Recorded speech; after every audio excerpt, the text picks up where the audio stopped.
প্রায় শতাধিক ক্রিয়া সংগঠন আছে। কাজে আপনাদের তো পিছপা হওয়ার কিছু নাই। আপনারা সবাই মিলে একের পর এক কর্মসূচি দিয়ে যদি যেতে থাকেন তাহলে অবশ্যই সরকার বিবেচনা করবে। এবং আপনাদের জন্য আরেকটি সহজলভ্য বিষয় হচ্ছে যে সরকারের বিভিন্ন কর্মকর্তারা বিভিন্ন সময় কুলাউড়া পরিদর্শন করবে, আপনারা গিয়ে তাদের কাছে স্মারকলিপি দেবে। আপনাদেরকে ঢাকা যাওয়ার দরকার নেই, আপনাদেরকে অন্যত্র যাওয়ার দরকার নেই, এখানে বসে বসে কাজটি করতে পারবে। যদি একটি স্টেডিয়াম আমরা আদায় করতে পারি, স্টেডিয়াম একটি নির্মাণ হয়, সমস্ত খেলাধুলার বিষয়গুলো স্টেডিয়াম কেন্দ্রিক হবে।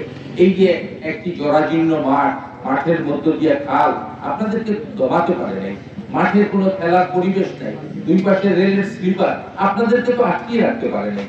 উদ্যোগ, উৎসাহ, উদ্যোগের মধ্য দিয়ে আপনারা এই জরাজীর্ণ মাঠকে জয় করেছেন।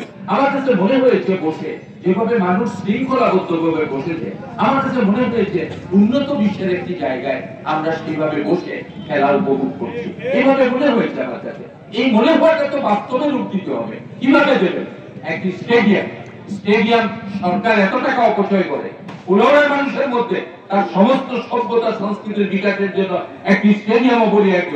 আপনারা দাবি তুলেছেন, সেই দাবি বাস্তবায়ন করতেই হবে। যে সরকার থাকুক, যেভাবে থাকুক, উত্তর দিতে হবে।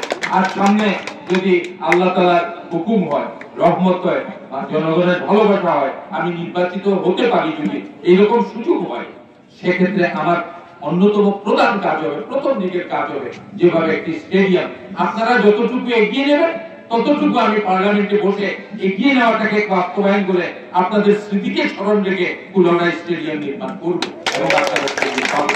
এটাই হোক, আমি আর কথা বাড়াচ্ছি না। এখানে এত উদ্যোগ নিয়েছেন, এত সুন্দরভাবে চেষ্টা করেছেন, এত সাবলীল ভাবে চেষ্টা করেছেন, কোন গার্ড নাই, প্রহরী নাই, স্বেচ্ছাসেবক নাই, পুলিশ ফোর্স নাই, অথচ খুবই নিয়মের মধ্যে আপনারা করেছেন। আপনারা প্রমাণ করেছেন এই সামারবাড়ি ক্রিকেট টুর্নামেন্টের মধ্য দিয়ে অনেক কিছু মানুষ জয় করতে পারে। ঠিক তদ্রুপ আপনারা প্রমাণ করেছেন শান্তি শৃঙ্খলা সবকিছু আপনাদের কাছে যুব শক্তি সবচেয়ে বড় শক্তি। এই প্রমাণের মধ্য দিয়ে আপনারা কুলাউড়াকে, জয়পাঠাকে মুখ উজ্জ্বল করেছেন।